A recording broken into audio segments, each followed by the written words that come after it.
So I'm here today to attend this important conference organized by the students of LSE, and this is a regular event that they do every year to bring together different ideas and from Pakistan, speakers from Pakistan, and to come up with some analytical discussions on the status of politics, economy, society, and then of course also find some solutions to present before the audience, especially for young Pakistanis who are studying here in London and the UK area, and with the view that they are future leaders and managers of Pakistan, and they go back and they contribute to their country.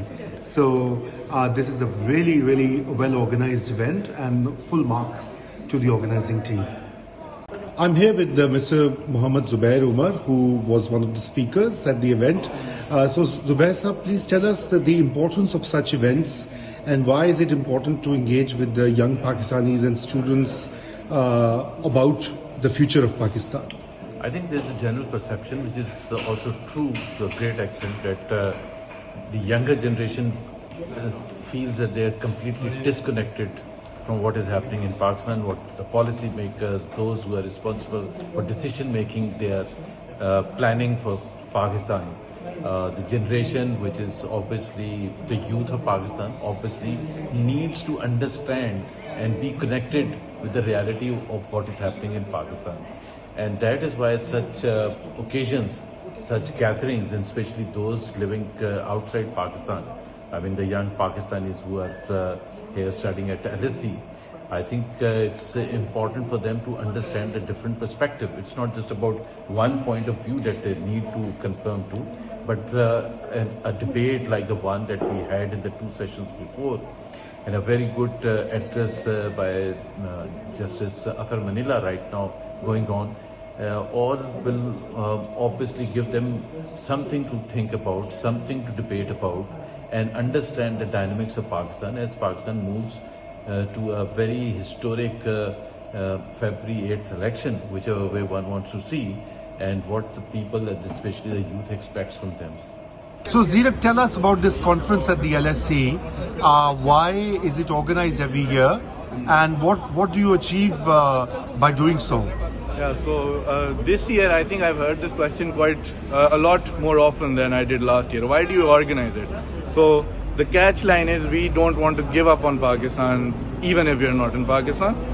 And how we do it? We further discourse, we bring in speakers, and we talk about issues, very prevalent and pressing issues that concern our country. For this time around, we have talked about how political stability is needed for economic stability, and how constitution must be upheld at all costs. And that is why all of us, I hope, including you as well, will be looking forward to Justice Athar Manila's address. Yes, thank you, Zirak. And also tell us about the participants.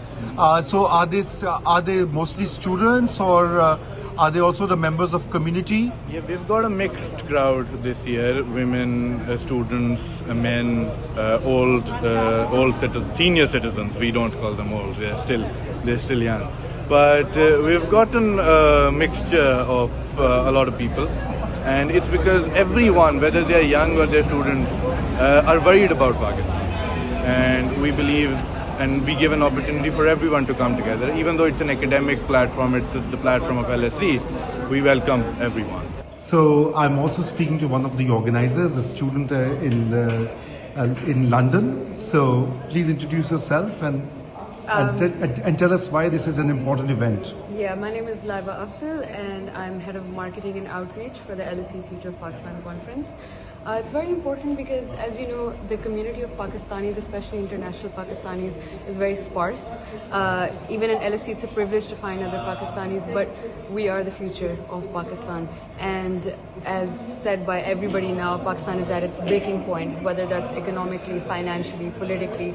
So more than ever now, these conversations are important so that we know what to do going forward. We don't want to repeat the mistakes, and we want to have an answer by our superiors, our academics, people who have gained enough knowledge to give us their insights. And there's a good, diversity in the 3 panels that we've had, and we've had opposing worldviews and opposing viewpoints, and it's good to sort of hear all of them out and arrive to consensus by ourselves, you have to put your education to good use. You have to make sure that you're using your degree in practical ways, and what other way than to be able to help our own country and go back and do something useful with it. Wonderful. What do you want? So I'm talking to Umar Bhatti, who actually founded this conference at the LSE. So Umar, tell us a bit about this tradition, because now I think for 4 years it has been going as a regular feature. What is the purpose of organizing this event? Well, I think the purpose for organizing these events is obviously for students to, take initiatives and, discuss topics they think are worth talking about in relation to Pakistan. More importantly, students and the university itself provides an interface between audience and speakers like Justice Manila we have today, or Mohammad Zubair, for example. It gives a great chance for the audience to connect with people who are sitting in positions of power and responsibility in Pakistan. That, I think, is one of the main purposes of such events. And yeah, great job to the students who pulled this off today. So yeah, hopefully this goes forward. And do you think it contributes to finding some solutions for Pakistan's various crises? Absolutely, you'd be surprised how often the panelists end up agreeing on the various issues they discuss. And this kind of gives a roadmap to speakers here, which they can take back to Pakistan and implement in various positions they're on. So definitely it goes a long way in, resolving some of our economic and political issues. So yeah, for sure, yes. Thank you. I'm talking to Talha Wani, and Talha, you are also have been involved in the past conferences. So what do you think is achieved by this one-day conference on the future of Pakistan?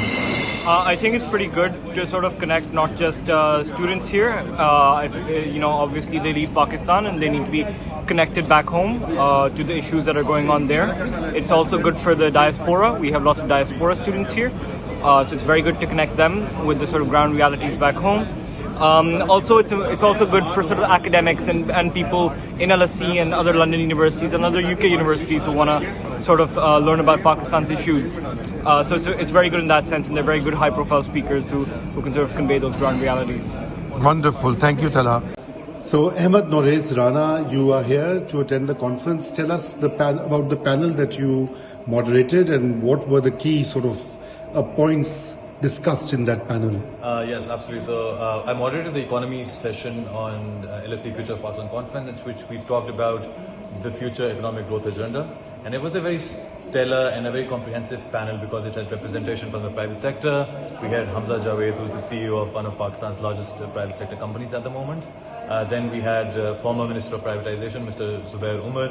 Again, some representation from the government, and he's been part of the economic advisory councils of PMLN. So he has that inside take on how things have shaped up, or what were the internal policy deliberations that happened.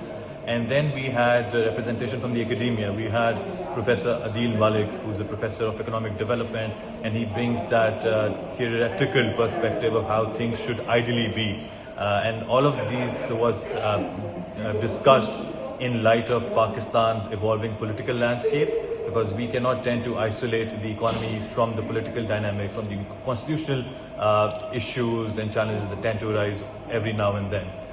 We talked about what's the best way forward, how to reconcile politically, how would that impact the economy, how can Pakistan evade a scenario where it's flirting very closely with the possibility of default. We also talked about things related to inflation, about social development, on how to prop up and bolster human capital in the country. Thank you so much. I have Safina Khan with me, who is a journalist and a vlogger. So Safina, you've attended this conference. What do you think about the conference? Do you think it was good in your view? आज पाकिस्तान के बारे में बात हो रही है, specially future of Pakistan 2024।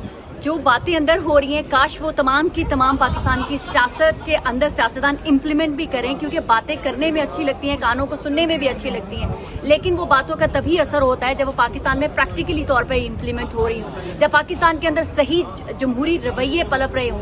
हम सियासतदानों के अंदर क्या होता है कि हमें खुद अपने अंदर जमहूरियत नहीं चाहिए, लेकिन उनको पाकिस्तान के अंदर जमहूरियत चाहिए, वो इसलिए कि जहाँ वो खुल के खेल सके, लेकिन आवाम के लिए कोई कुछ नहीं करता है। तो पाकिस्तान के अंदर जब जिस दिन पाकिस्तान के सियासतदान सिर्फ आवाम के लिए काम करना सीख लेंगे तो पाकिस्तान में सही उसी दिन ही जो पाकिस्तान की डेवलपमेंट भी होगी और पाकिस्तान के अंदर जो लोग हैं वो भी फ्लरिश होंगे। तो पाकिस्तान की जमहूरियत का नाम प्राइम मिनिस्टर का आना या जाना नहीं होना चाहिए।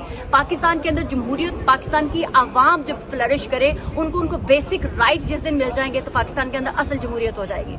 Thank you so much. The three sessions of this important conference looked at the political instability, especially the elections and the controversies surrounding the election, and whether there would be a stable government after February 8th in Pakistan. And of course, one of the biggest challenges of this new government would be to fix the economy, and how far would they be able to bring down inflation, revive economic growth and employment in the country. So the speakers highlighted some of the challenges, but they also gave very important policy directions which I think should be shared widely. And of course, Justice Athar Manila spoke eloquently about the role of judiciary and why constitutionalism is important, and why is it important to revert to Pakistani constitution and its various clauses to bring about stability and prosperity in the country.